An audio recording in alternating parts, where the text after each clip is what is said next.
Muy buenas tardes, bienvenidos a la UNAM Responde. Estamos aquí como todos los días con el gusto de saludarlos y de llevarles información relacionada con el virus del SARS-CoV-2, de la enfermedad de COVID-19 y de este largo confinamiento que ha tenido efectos prácticamente en todas las disciplinas y en todas las áreas y prácticamente también en todas las poblaciones. Hoy hablaremos, por ejemplo, de lo que ocurre en términos de economía y de un sector muy particular. El turismo será o ya es considerado una de las actividades productivas que han resultado más golpeadas por esta larga crisis sanitaria, y hoy estaremos abordando lo que sucede con este factor, lo que se puede hacer en este momento, pero también de algunas alternativas para ayudar a todas aquellas personas que se dedican a esta rama en nuestro país. Además, es miércoles, hablaremos de equidad de género, tenemos un reportaje de Flavio, seguiremos recordando el movimiento estudiantil del 68, tenemos recomendaciones de cultura y mucho más. Quédense con nosotros durante los próximos minutos.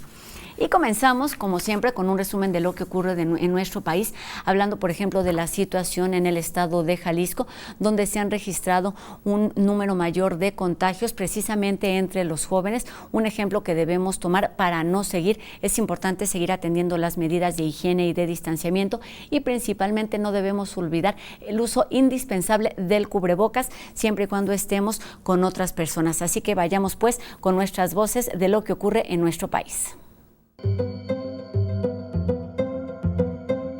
Está estable la hospitalización. Tuvimos una disminución muy importante de alrededor de 300 camas ocupadas, 350, entre el 15 de septiembre y el día de hoy.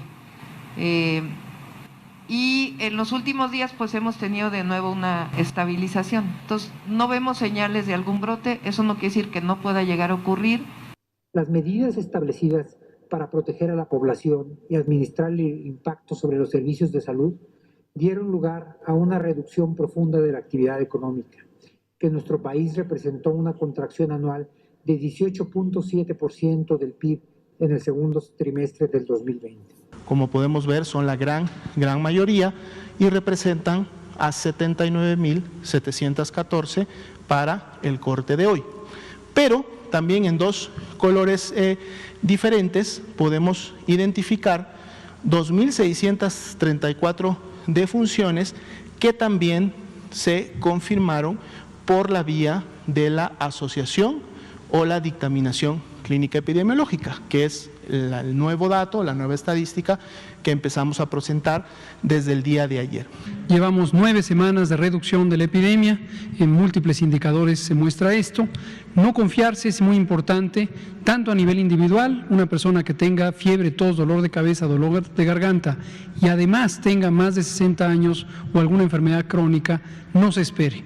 Piense que podría tener COVID-19, vaya al hospital para que sea valorada. Esta valoración puede ser muy importante para salvar la vida.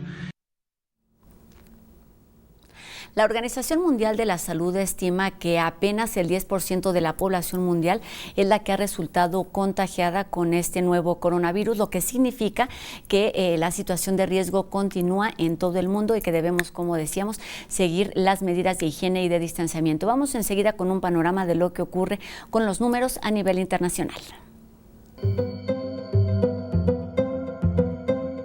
La Organización Mundial de la Salud informó que una vacuna contra la COVID-19 podría estar lista para finales de 2020. Necesitamos vacunas y hay esperanzas de que a finales de este año podamos tener una. Actualmente hay 40 vacunas en la etapa de estudios clínicos, declaró el director de la organización, Tedros Adhanom Ghebreyesus. Estados Unidos supera los 7.5 millones de casos de COVID-19. Las infecciones aumentan en 32 estados. Italia impone el uso obligatorio de cubrebocas al aire libre. Alemania informó este miércoles 2.828 nuevos casos de COVID-19, la mayor cantidad de infecciones diarias desde el 18 de abril. Nueva Zelanda asegura haber eliminado el segundo brote de coronavirus. De acuerdo con el ministro de Salud, el país no registra ningún caso activo. Bruselas cierra cafés y bares durante un mes para frenar la propagación del coronavirus. En Europa, de acuerdo con la OMS, los países europeos necesitan ir más allá de la ciencia biomédica para superar la COVID-19, a medida que la llamada fatiga pandémica y las nuevas infecciones aumentan rápidamente en el continente. Irán registra un récord de 239 muertes en las últimas 24 horas. México suma 4.828 contagios y 471 muertes en las últimas 24 horas, para un conteo de 794.608 casos y 82.348 decesos. La República Checa ha superado a España en la mayor cantidad de casos de COVID-19 per cápita en Europa. Los números, las cifras, los datos están ahí. Es nuestra responsabilidad acercarnos a fuentes confiables para estar bien informados y actuar responsablemente. Por supuesto, una voz confiable es la de los científicos y aquí nos acercamos a ella de la mano del doctor Carlos Rosales, quien esta tarde nos habla de cifras, de números, de lo que está ocurriendo en nuestro país, por supuesto, con una perspectiva también de lo que ocurre en algunos otros países. Buenas tardes, doctor. Gracias, Rosa. Muy buenas tardes. Seguimos en la UNAM Responde y ahora vamos a analizar cuál es el desempeño de la pandemia. Llevamos ya 6 meses desde los primeros casos reportados en México y desde entonces ha habido un incremento constante y sostenido de casos nuevos de personas infectadas. Tenemos actualmente más de 800,000 casos confirmados. El crecimiento, sin embargo, no ha sido tan drástico. Si vemos el número de casos nuevos en los últimos 2 meses, vemos que ha habido una disminución paulatina de aproximadamente 10,000 casos nuevos en agosto a unos 5,000 casos nuevos por día a finales de septiembre. Esto es muy bueno porque significa que aunque sigue habiendo casos nuevos, estos no son muchos y poco a poco se va conteniendo la pandemia. La misma tendencia se ve en países como Estados Unidos y Brasil. Sin embargo, no debemos confiarnos, porque en los lugares donde se pensó que la pandemia se estaba controlando por ver un comportamiento similar al que vemos ahora en México y las medidas de contención se relajaron, vemos un rebrote muy impresionante. Por ejemplo, en España, donde ahora están en una segunda ola de infección con más de 10,000 casos nuevos por día. Lo mismo ocurre en Francia. Entonces, no nos debemos confiar porque puede ocurrirnos lo mismo. No es momento de relajar las medidas de distanciamiento físico y extrema higiene. Continuamos todos con ellas para que esa tendencia de disminución siga y la pandemia no alcance grados muy elevados en nuestro país. Gracias, cuídense mucho. Regresamos con Rosa al estudio de TV UNAM. Gracias, doctor. De acuerdo a estimaciones de la Secretaría de Turismo de nuestro país, el turismo es una de las actividades económicas más importantes en nuestro territorio y, bueno, aquí solamente representa poco más del 8%, el 8.7% del Producto Interno Bruto. ¿Cuáles han sido las repercusiones? ¿Cuál es la situación actual? ¿Y cuáles son las alternativas para esta actividad esencial de nuestro país? De esto estaremos platicando esta tarde con investigadores universitarios. Saludo con mucho gusto al doctor Gustavo López Pardo, quien es investigador del Instituto de Investigaciones Económicas de la UNAM. Además, es especialista en turismo, medio ambiente y desarrollo. Doctor, ¿cómo está? Un gusto saludarlo en este espacio universitario. Buenas tardes. Buenas tardes, muy bien, muy contento de estar en el programa de la UNAM Responde. Pues muchas gracias, doctor, y bienvenido. Pues hay mucho de qué hablar. Sabemos y lo hemos reiterado aquí durante todas estas semanas, dejar de viajar ha sido una de las recomendaciones, al menos por placer, ha sido una de las recomendaciones principales que se ha dado para evitar, para detener el número de contagios por COVID-19, pero por supuesto esta opción no ha traído buenas noticias al turismo del mundo y en nuestro país no es la excepción. Hasta el momento, después de 7 meses de iniciada la crisis sanitaria en nuestro país, ¿cuáles podemos decir que son las principales repercusiones en el tema de turismo, doctor? Bueno, fundamentalmente son repercusiones económicas. La participación que tiene la actividad turística o que venía teniendo el turismo en la economía nacional estaba alrededor del 8% de Producto Interno Bruto. En el año pasado representó el 8.7% del Producto Interno Bruto, generó alrededor del 7% del empleo a nivel nacional y generó alrededor de bueno, es la tercera fuente generadora de divisas a nivel nacional, solamente sobrepasada por la actividad de las remesas de los connacionales en Estados Unidos, ¿no? El turismo como tal es una actividad que involucra genera una cadena de valor bastante desarrollada, que implica los medios de transporte, que implica el hospedaje, que implica la alimentación, que implica las agencias de viaje, que implica a los guías de turista, a los prestadores de servicio, a los organizadores de las actividades, tanto el central como a nivel de los estados, etcétera, ¿no? Entonces, el turismo es un agente multiplicador. Y que se detona a partir del recibir turistas, de la movilidad de los turistas. La pandemia del COVID-19 lo que ha impactado inmediatamente es la inmovilidad, es decir, no solamente se han restringido el movimiento de las personas, sino también de los turistas nacionales, pero también de los turistas extranjeros. No solamente se ha evitado, o se ha impedido, o se ha regulado o normado el tránsito en avión, el tránsito vehicular, digamos en camión, en barcos, etcétera, ¿no? Todos estos elementos han significado una reducción drástica del movimiento de turistas, no solamente en México, sino también a nivel mundial. Incluso a nivel mundial se señala que es probable y factible que la reducción del movimiento de personas llegue para el 2020 a representar el 70 o 78% de lo que se estaba movilizando el año pasado, ¿no? Si pensamos que el año pasado se movilizaron más de 1.500 millones de viajes turísticos, hablar de la reducción del 70-78% implica hablar de la reducción de más de 1.000 millones de viajes turísticos, ¿no? Si a esto le añadimos todos los viajes internos que se realizan en el turismo a nivel mundial, llegaríamos a que en el 2020 habría una disminución casi de 10.000 millones de llegadas turísticas. ¿Esto qué significa? Pues significa que a nuestro país llegarán menos turistas y por tanto generarán menos recursos, se captarán menos divisas y se propiciará que muchas de las empresas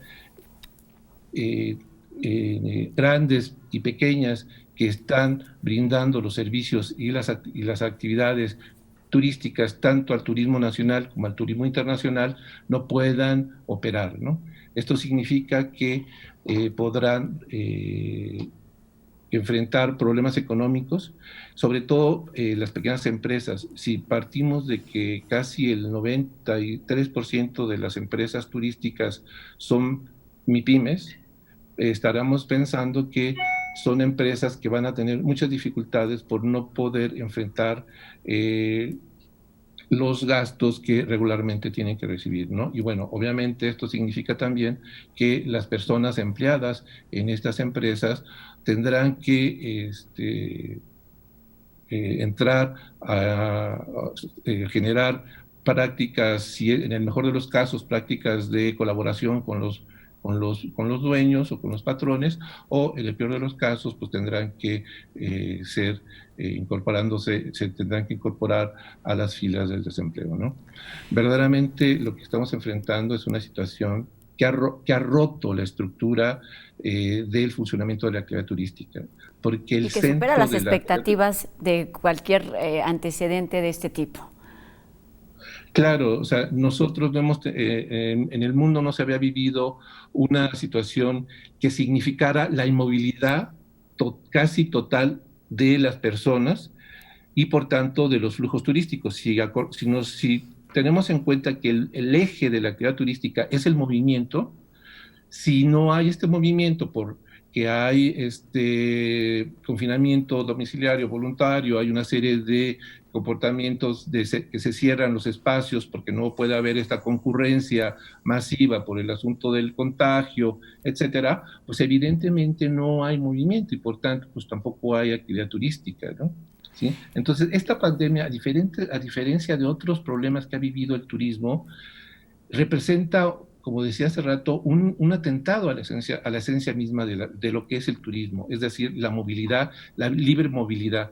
Y si a esto le añadimos que esta inmovilidad ha significado reducción de sueldos, reducción de empleos, reducción de recursos en las familias, porque desafortunadamente no todos los ciudadanos tenemos condiciones para poder continuar nuestro trabajo en casa, sino que muchos o tienen que salir a buscar el trabajo porque no hay otra opción, con el riesgo de la enfermedad, o sencillamente pues no tienen trabajo, ¿no? Entonces, esta situación también afecta directamente al turismo, porque para que se realice el movimiento turístico o el viaje turístico, se necesita tiempo libre para hacerlo, pero se necesitan recursos para poder movilizarse. Justamente esto le quería preguntar, a partir de las cifras que nos manejó hace unos minutitos, el sector turístico puede producir alrededor del 7% de los empleos, el 8% del Producto Interno Bruto, una pérdida millonaria a nivel internacional en cuestión de divisas, que podemos sentir términos un poquito alejados, doctor, pero ¿cómo repercute esto en la vida cotidiana de los mexicanos, de las personas que se dedican a este sector en particular y pues de la vida cotidiana de un país como el nuestro, que es considerado un país turístico, pensando, por ejemplo, en términos de empleos directos o empleos indirectos? ¿Cómo significa y cómo repercute esto, doctor? Sí, bueno, en el instituto hay un grupo de trabajo que se encarga de estudiar las MIPYMES en México, ¿no? Y de acuerdo a sus consideraciones, la pandemia ha afectado a casi el 80% de las MIPYMES a nivel nacional. Si tomamos en cuenta que el 93% de las empresas turísticas son MIPYMES, entonces es probable que muchas de estas empresas hayan sido afectadas por la pandemia del COVID-19, ¿no? Es decir, ¿qué significa? Significa que puede estar en riesgo los empleos generados por la actividad turística de una manera directa o de manera indirecta. Se considera que por cada empleo generado directamente por la actividad turística se genera 1,5 empleos en el resto de la economía, de las actividades económicas que están asociadas o complementan la actividad turística, ¿no? Para nuestro país, el turismo genera casi 4,1 millones de empleos. Ante esta situación de parálisis de la actividad turística, se puede estimar que puede haber una reducción entre el 20 y el 30% de los empleos directos. Siempre y cuando se establezcan acuerdos que hoy en día se están desarrollando entre los patrones y entre los trabajadores para buscar salvar los empleos fijos y que pueda evitarse de alguna manera un desempleo masivo que incremente la contracción económica, la crisis económica, y que se convierta en una espiral pues negativa que no permita una recuperación inmediata o cercana, ¿no? Hablaremos más adelante, por supuesto, de las alternativas y de la recuperación. Perdón, doctor, lo escucho. Sí, no.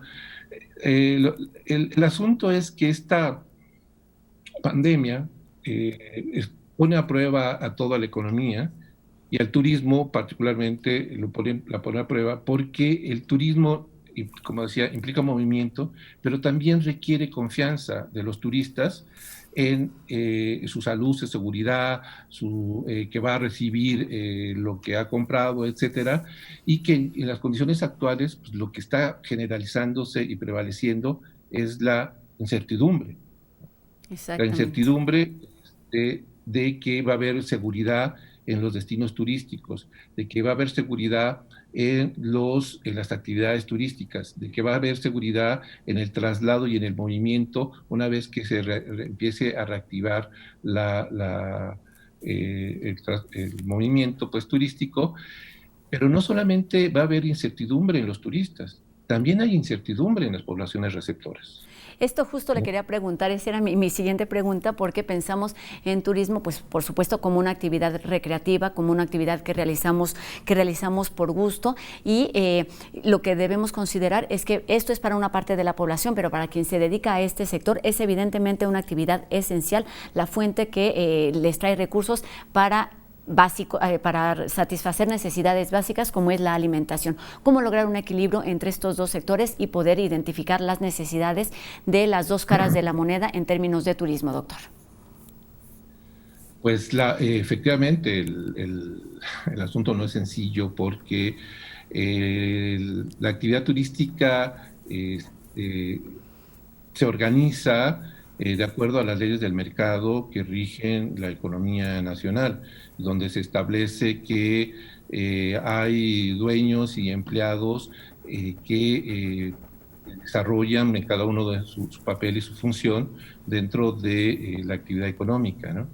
Hay empresas que son nacionales y hay empresas que son transnacionales. Hay pequeñas empresas y hay grandes corporativos. Regularmente, más bien el turismo, el grueso del beneficio de las divisas turísticas generadas por esta actividad, por el turismo, se concentran particularmente en las grandes corporaciones turísticas, las grandes cadenas hoteleras, las grandes cadenas de aviación, las grandes cadenas que comercializan y promueven la actividad turística, y que muchas de ellas son de capital extranjero, ¿no?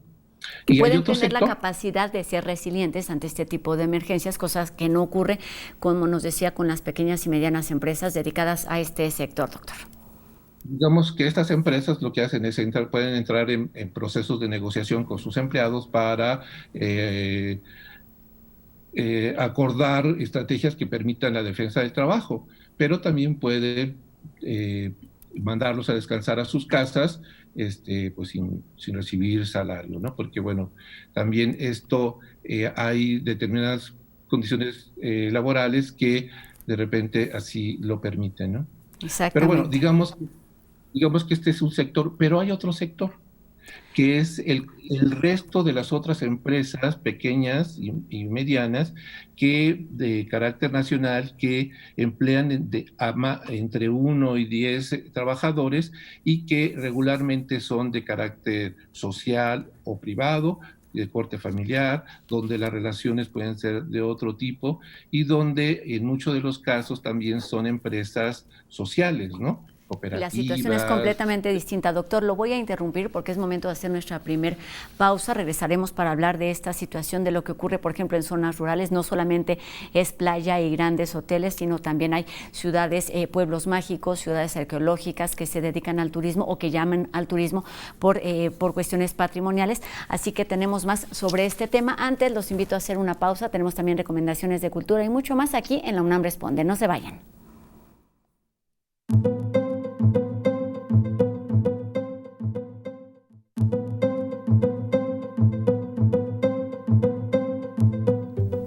Ya estamos de regreso aquí en La UNAM Responde y seguimos hablando de viajes y de otro tipo de turismo que significa, por ejemplo, visitar todos esos recintos universitarios y lo podemos hacer de forma virtual. Por ejemplo, el MOAC, Casa del Agua, el Centro Cultural Universitario. Enseguida, algunas opciones.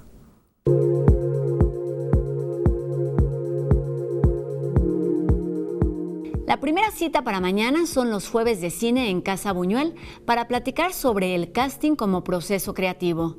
En esta charla, Alejandro Reza, Anilú Pardo y Tania Olovich compartirán sus experiencias en torno a esta dinámica, considerada la máxima prueba para encontrar al talento adecuado que desarrollará las historias.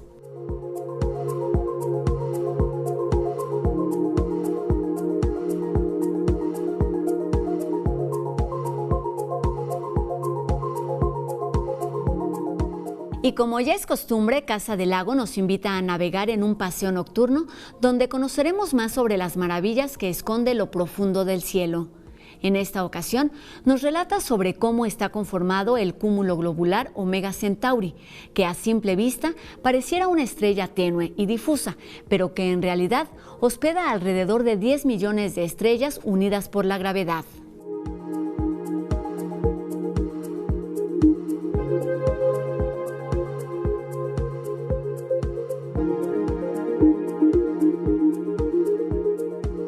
El movimiento estudiantil es un tema que sigue dando de qué hablar por su importancia histórica y por la cantidad de aristas que nos permiten comprender y analizar de mejor manera todo lo acontecido en el 68.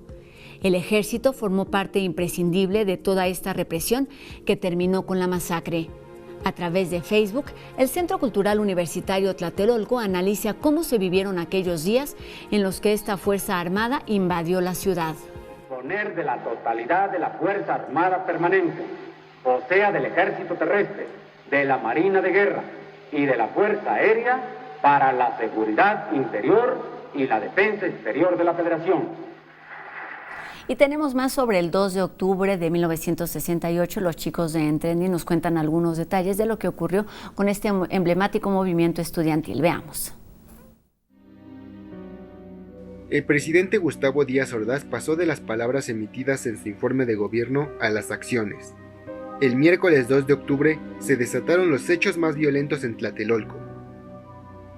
Tanto mi hermana como su novio me protegieron, me taparon, y entonces ellos sí estaban tratando de cubrirse ellos mismos y de protegerme. Yo quedé como muy hacia el piso y lo único que llegamos a comentar con mi hermana es que tanto ella como su novio se dieron cuenta de que a los muertos pues los cargaban en camionetas del ejército para sacarlos y llevarlos al campo militar número 1, donde es muy posible que los incineraran. 10 días después de los hechos en la Plaza de las Tres Culturas, iniciaron los Juegos Olímpicos de México 68. A partir del 12 de octubre y hasta el día 27, se llevaron a cabo las actividades deportivas sin mayores problemas.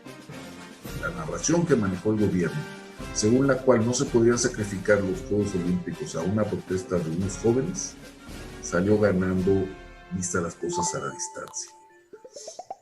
La idea que tenemos de los Juegos Olímpicos, o la idea que ha quedado de los Juegos Olímpicos, es que fueron muy exitosos y que lograron posicionar una imagen distinta de México en el medio internacional. Yo creo que tenemos que explorar más esta conclusión, pero al parecer en el corto plazo, Díaz Ordaz se salió con la suya, es decir, reprimió a los estudiantes, asesinó a los que asesinó el 2 de octubre y además organizó y llevó a su fin a los Juegos Olímpicos. El movimiento estudiantil se fue debilitando. El 6 de diciembre se realizó la última sesión del Consejo Nacional de Huelga, donde se acordó su disolución. Durante el movimiento estudiantil hubo varias visiones respecto a lo que estaba ocurriendo. Por parte del gobierno era una conjura comunista internacional, ¿no? Distintos elementos venidos del extranjero, La Habana, Pekín, Moscú, estaban movilizando a los estudiantes para generar esta revuelta en contra del gobierno para dejarlo mal. Por parte de los estudiantes, y me parece que es la que realmente estaba ocurriendo, el gobierno era autoritario y era represivo y estaba reprimiendo a los estudiantes. Y lo que pedían era que pararan y que hubiera un diálogo para encontrar soluciones. En 1969 inició el proceso electoral para los comicios presidenciales de 1970. El candidato del Partido Revolucionario Institucional fue Luis Echeverría, quien era secretario de Gobernación en la administración de Díaz Ordaz. Luis Echeverría Álvarez dio todo el plan, ¿no?, que por supuesto el presidente aprobó, ¿no? Y ese doble discurso que tenía Luis Echeverría ya en campaña, ¿no?, de que las fuerzas vivas, la democracia, arriba y adelante fue su eslogan de campaña. Visitó universidades, estuvo en Morelia, por ejemplo, en la Universidad Michoacana. En fin, se mostró como el gran demócrata que no era. Luis Echeverría se convirtió en presidente de México de 1970 a 1976. En sus actos de campaña guardó un minuto de silencio por los acontecimientos del 2 de octubre.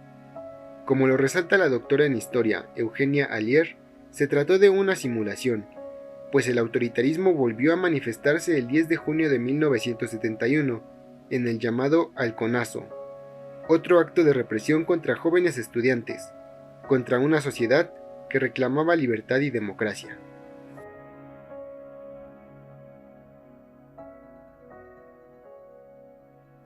Seguimos conociendo o reconociendo todos esos detalles que hicieron inolvidable el 2 de octubre de 1968. Y enseguida vamos a ver qué nos prepararon para esta tarde los chicos de No Memes.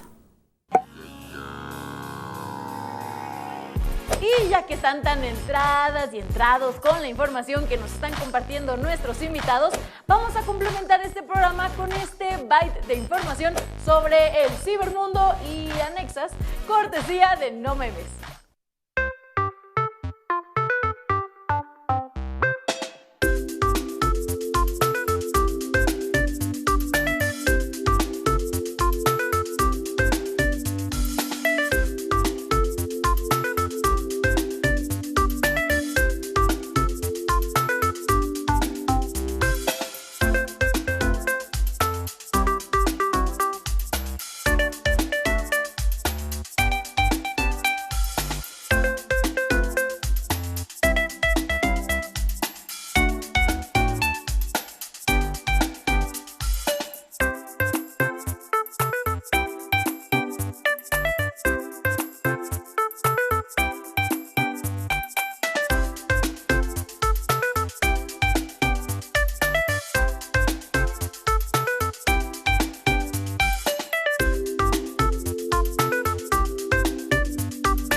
Es momento de hacer una pausa aquí en la UNAM Responde. Tenemos mucha más información sobre turismo, equidad de género y más al regresar aquí en la UNAM Responde. No se vayan.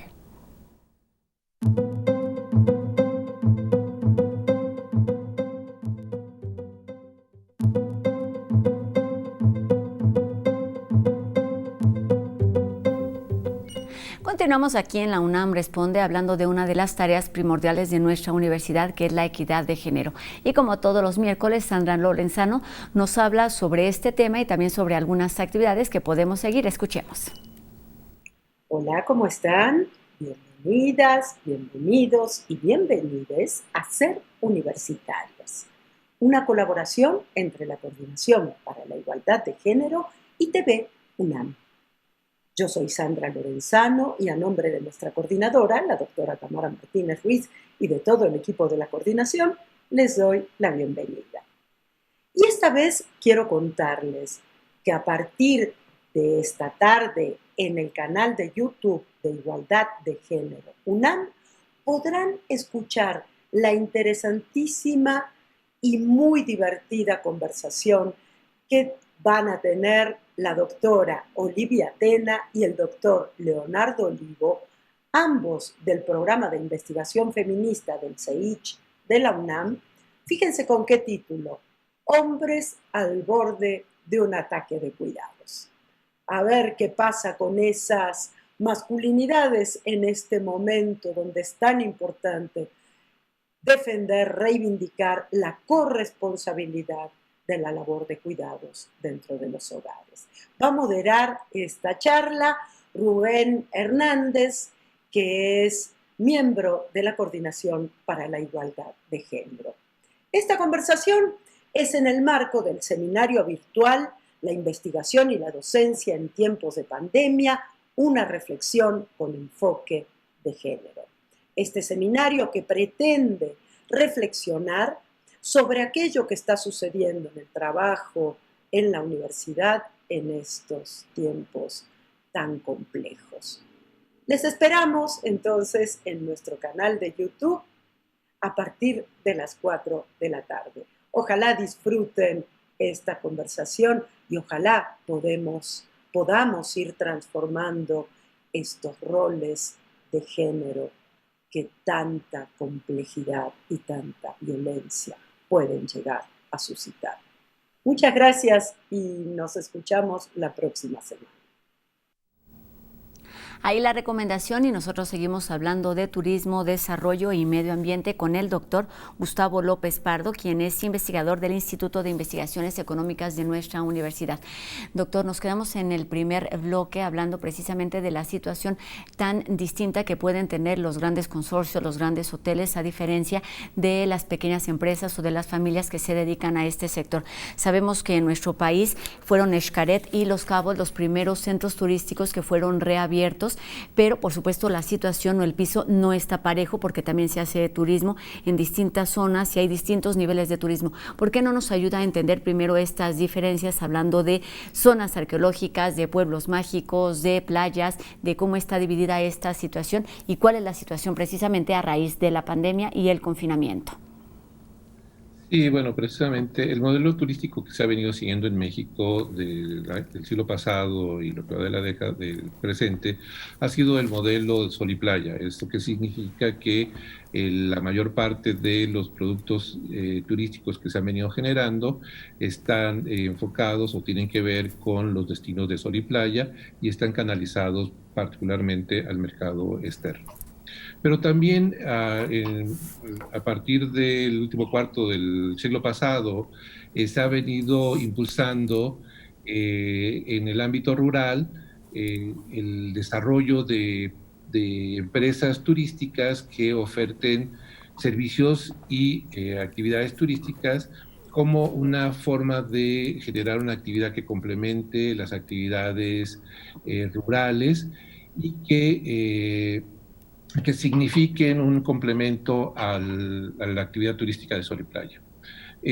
Hoy en día en México tenemos 70 destinos turísticos claramente definidos, de los cuales 7 son centros integralmente planeados, donde se recibe el grueso del turismo internacional y parte del turismo nacional.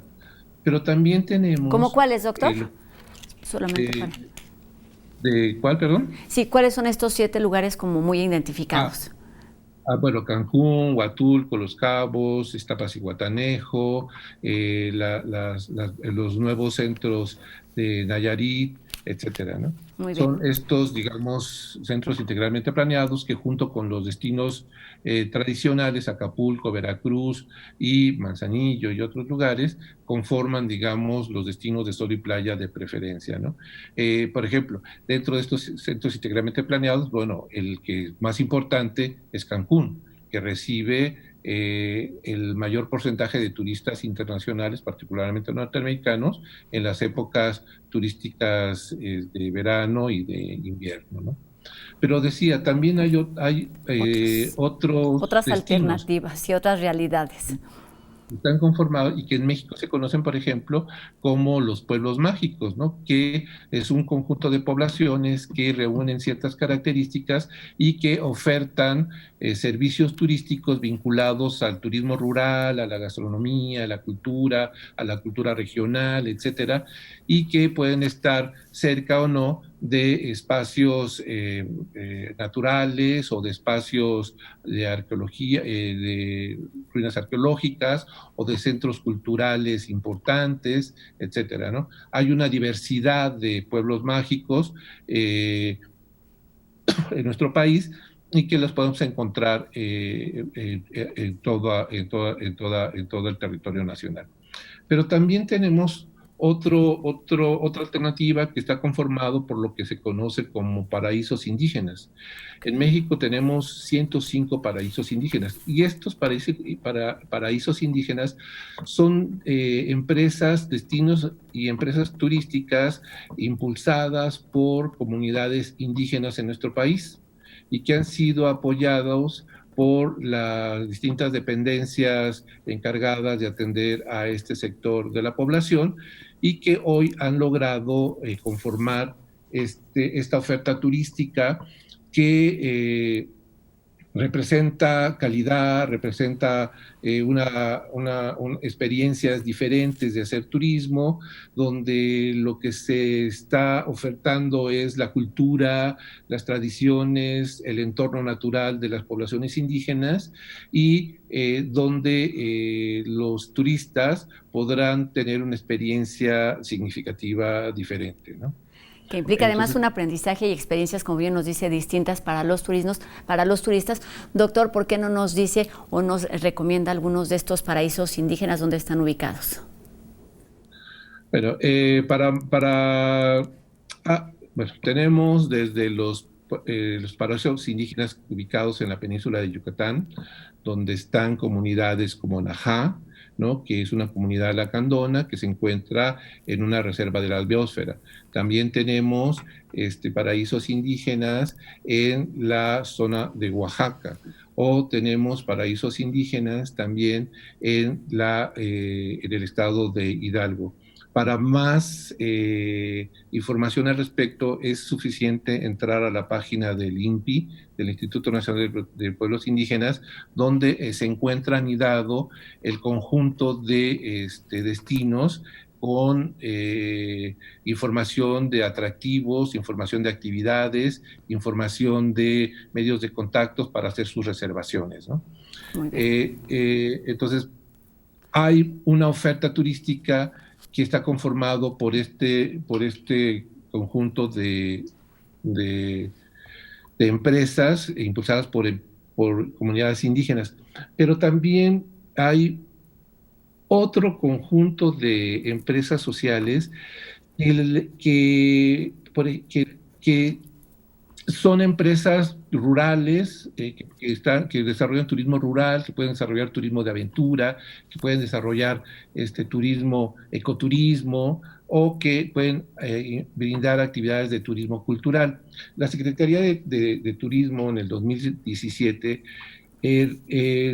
señaló que había alrededor de 1,118 empresas en México que se dedicaban a la promoción o actividad o ofrecimiento de actividades de turismo de naturaleza, que es ecoturismo, turismo rural y turismo de aventura. Pero en una investigación que nosotros realizamos en el 2014, identificamos más de 2,000 empresas que estaban ofertando estas actividades, ¿no? Entonces, bueno, ahí hay un problema de registro, pero bueno, lo importante es que existe esta opción. Por ejemplo, entre estas opciones podemos encontrar empresas que están aquí en el Ajusco de la Ciudad de México, o sea, en la zona del Ajusco de la Ciudad de México, muy cerca. Es el ejido de San Nicolás Totolapa, el Parque Ecológico de San Nicolás Totolapa, donde se oferta caminatas por el bosque, actividades de bicicleta o de senderismo, etcétera, ¿no? Pero podemos encontrar, por ejemplo, este tipo de oferta en la Sierra Norte de Oaxaca, en la Sierra Norte de Puebla, ¿no?, con la cooperativa turística Tosepancali, ¿sí?, donde ofrecen servicios de hospedaje, alimentación y recorridos, ¿no?, donde los visitantes conocen un poco más de la cultura serrana, ¿no? Pero también podemos encontrar, por ejemplo,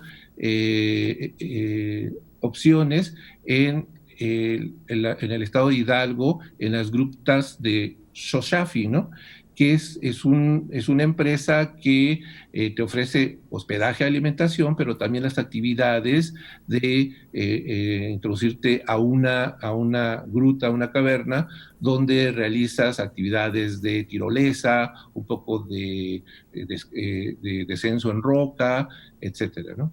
También, por ejemplo, tenemos las empresas de Hidalgo, la comunidad El Alberto, donde está el Parque Recreativo El Alberto, precisamente, donde están las grutas de Tolantongo o la empresa de La Gloria en la zona de Esmiquilpa, ¿no? Estas tres empresas que estamos señalando son empresas comunitarias de la etnia ñañú que ofrecen servicios de hospedaje, de recreación, de actividades, de caminatas, de cabalgatas, de gastronomía, etcétera, ¿no? Doctor, y estamos hablando de todas estas, perdón que lo interrumpa, estamos hablando de todos estos lugares y de todas estas posibilidades que ofrecen experiencias a los turistas, porque estamos pensando en que la reactivación del turismo tal y como la conocíamos no sucederá pronto, no sucederá, incluso se prevé que sea hasta el segundo semestre del segundo año, del siguiente año, tal y como la conocíamos, pero lo que se necesita es reactivar la economía a partir del turismo, y lo que se debe buscar son alternativas precisamente para generar recursos, para generar empleos, y esto es de lo que nos está hablando, doctor. Así es, efectivamente, está muy claro que si se va a reactivar la actividad turística, los primeros viajes serán viajes de proximidad, es decir, van a ser a destinos cercanos, destinos que no sean masivos y que proporcionen certidumbre y seguridad a los visitantes, ¿no? Particularmente, difícilmente ahorita se va a reactivar de manera intensa el turismo internacional por todas las limitaciones de viaje que ya conocemos y cotidianamente estamos observando, y que ustedes lo señalaban hace rato cuando daban los datos de los repuntes de la pandemia en países como España, Francia, etcétera, ¿no? Donde pues seguramente volverán a aplicar las restricciones de viaje, la prohibición de entradas, pero también las prohibiciones de salida, ¿no? Entonces, el turismo de proximidad efectivamente es una opción que se vislumbra como una opción viable, porque por una parte es a destinos que no son masificados, y por otra parte en donde estos destinos, estos espacios, particularmente los comunitarios, los sociales, los ejidatarios, etcétera, como hemos estado mencionando, son espacios que están acostumbrados a recibir pequeño número de visitantes y que pueden manejar de manera mucho más fácil los mecanismos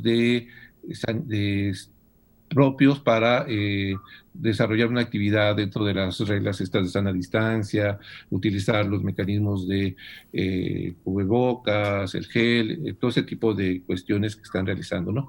Porque son pequeños establecimientos, ¿no? Regularmente de 2 o 3 cabañas que pueden significar una experiencia gratificante, cierta seguridad, porque no vas a encontrar a las masas del turismo, o sea, a los turistas de una manera masificada, y como son en espacios abiertos, en espacios naturales, pues puedes realizar las actividades con relativa seguridad, ¿no? La cuestión acá es que falta que estas poblaciones acepten recibir turistas, ¿no? Porque eso justo es lo que le quiero preguntar. Queda muy poco tiempo de entrevista, doctor, y lo que se busca evidentemente es reactivar esta economía, pero lo ideal es que esta reapertura sea organizada y que se tenga un equilibrio entre el beneficio económico, que por supuesto es necesario para todas estas familias, pero también el beneficio en términos de salud para quienes están ahí y para quienes llegan a visitar estos lugares. ¿Cómo hacerlo además de todas estas medidas de higiene? ¿Cuándo se prevé o cómo se espera que sea esta reapertura organizada y, por supuesto, paulatina?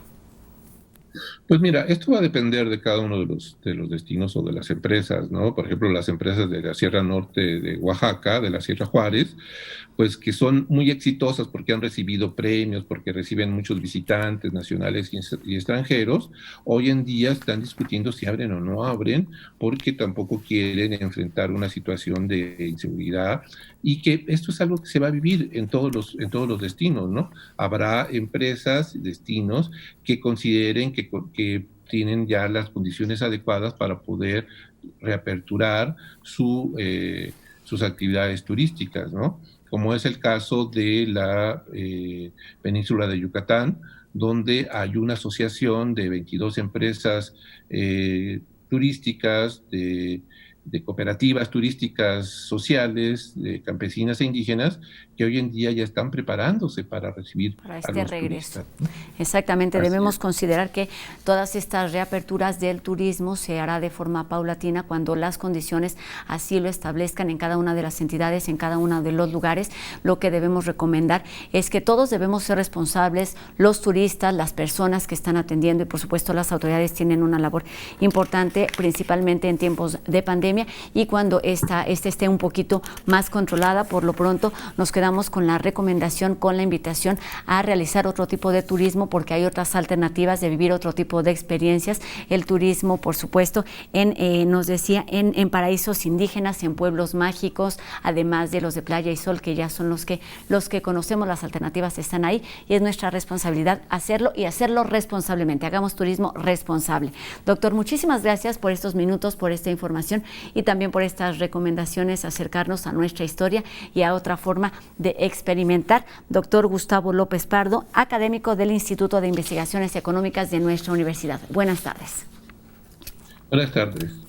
Y bueno, tenemos más información aquí en la UNAM Responde. Es miércoles y está con nosotros Flavio y nos presenta una historia que tiene que ver, pues, precisamente con el discurso, con todas estas historias de voces femeninas que precisamente no han estado muy presentes durante esta pandemia, y se refiere a las acciones y a los términos que han estado utilizando todas esas personas que están al frente de gobiernos y de instancias internacionales. Veamos la cápsula que nos preparó para esta tarde. Buenas tardes, Flavio.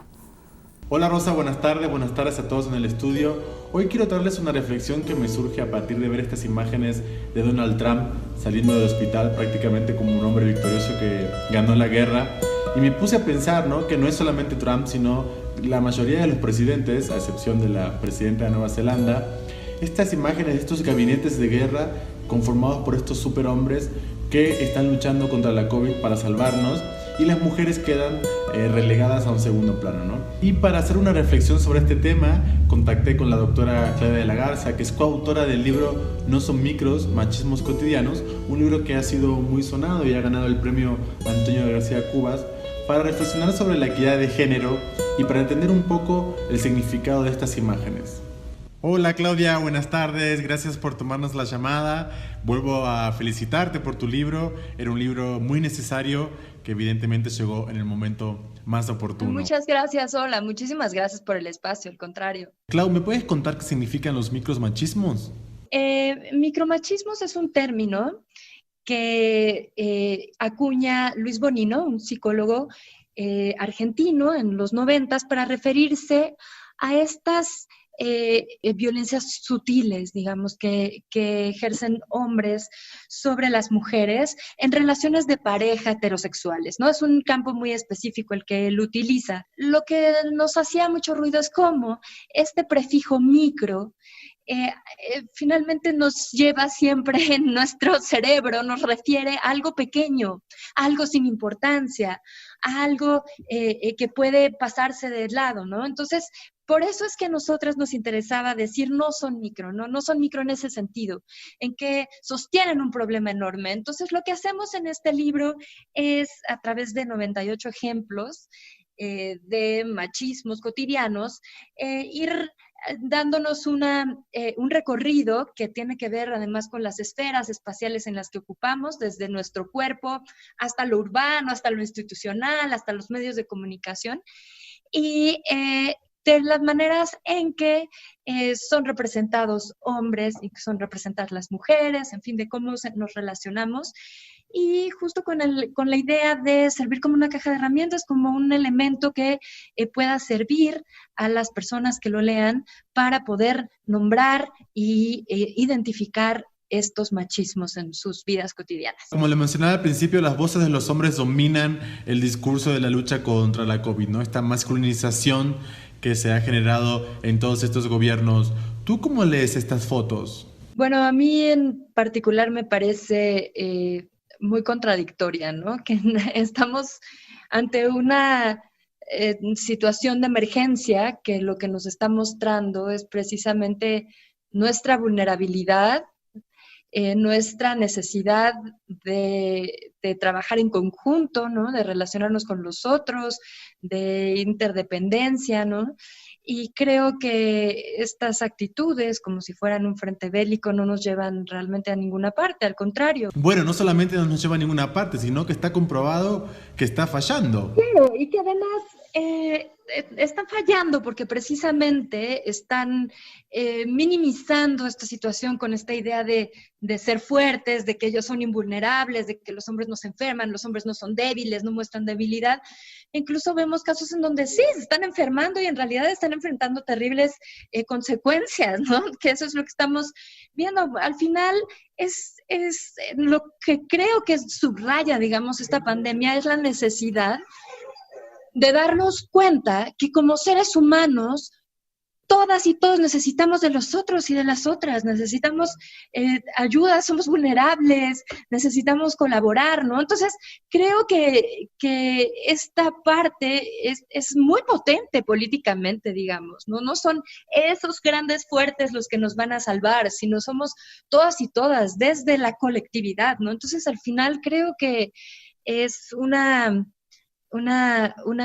gran enseñanza y que creo que estos hombres al poder la están negando, ¿no? Por supuesto, no es conveniente para ellos. Y estos gabinetes de guerra perpetúan el machismo. Pues me parece que lo hacen más evidente, ¿no? Es una situación que está ahí, ¿no? Estas relaciones de poder y sobre todo dentro de la toma de decisiones y en la política, ¿no? Desde la mirada, desde donde se toman las decisiones, creo que este tipo de estrategias hacen o subrayan, digamos, esta diferencia y estas relaciones de poder desiguales, ¿no? Desde donde se toman las decisiones que nos afectan a todas y a todos.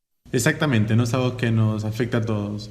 Y para cerrar me gustaría preguntarte cómo ves el futuro, ¿no? Teniendo en cuenta que el virus obviamente va a desaparecer, pero el machismo lleva arraigado mucho tiempo entre nosotros. Yo veo una sociedad y bueno, veo sobre todo un grupo de mujeres jóvenes muy conscientes, ¿no? Y y muy enojadas también, que no están dispuestas a continuar con una sociedad como la que tenemos, ¿no? Están dispuestas a exigir sus derechos y otras formas posibles de vida. Entonces yo creo que eso, por supuesto, que nos hace ser optimistas frente al futuro y creo que en la medida de que cada quien nos hagamos conscientes y busquemos un cambio, esto tiene todo para transformarse, digo.